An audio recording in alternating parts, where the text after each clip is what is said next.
their questions and statements that relate to their committees. It is good that the chair of the Agriculture Committee, the Honorable Mutunga, has been seated in this house throughout this debate. He is always here. He is always here. But if you look for the vice chair of that committee, he is never here. If you count the number of members from the Agriculture Committee, there are a handful who are here.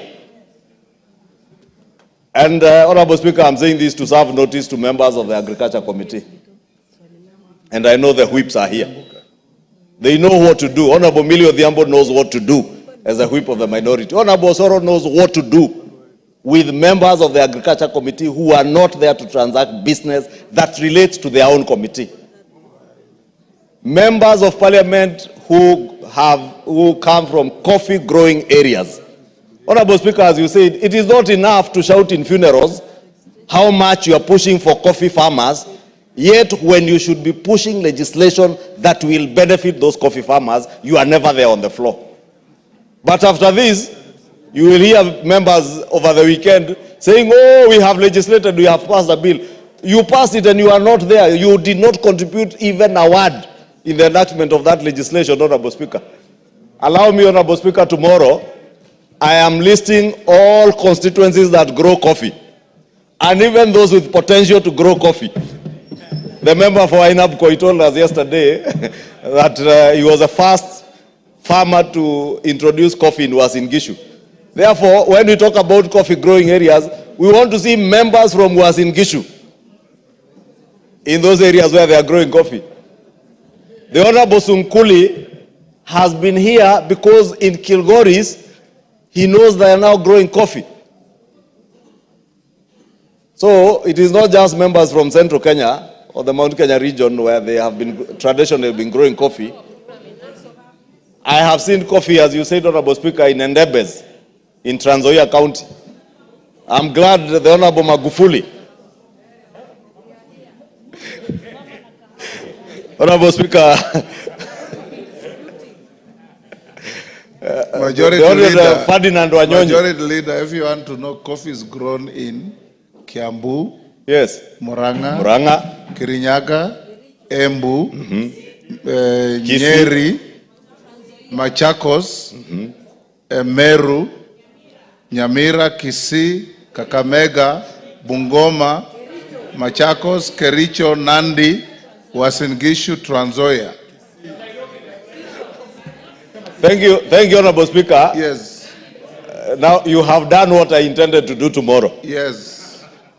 Now, members from those particular counties, as named by the Speaker, if you are not here to legislate on this coffee bill, please waste no time going to shout in funerals and in weddings and crying more than the bereaved farmers on the coffee prices, on the cherry fund. The time to act is now. And Honorable Speaker, this business will go on until conclusion of that business, because the House Business Committee did direct yesterday that we cannot continue with this bill being on the order paper every other week. It has to come to an end today.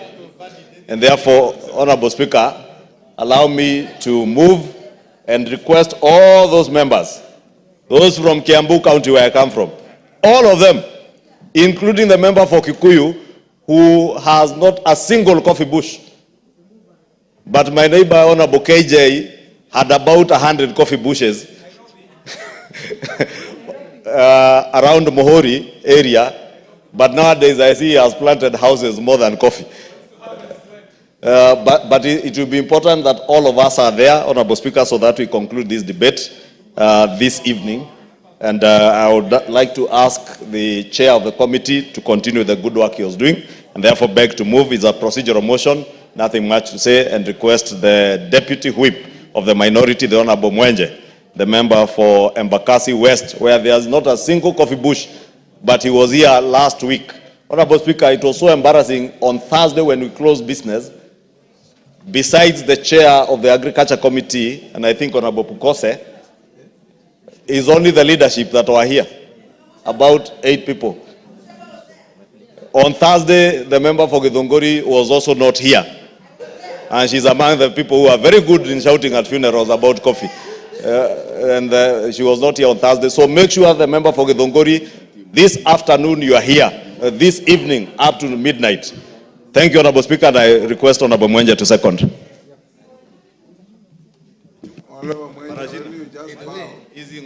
It cannot go unanswered. I thought it wasn't done. Thank you, Honorable Speaker. I just want to mention that although I represent a constituency where coffee is not grown, I'm also a coffee farmer in Kandara and Moranga. So my in-laws here who are busy mentioning it. And Honorable Speaker, it's important to mention that the biggest consumers of coffee is us in Nairobi. In fact, the KPCU plant is located just outside my constituency. Before it used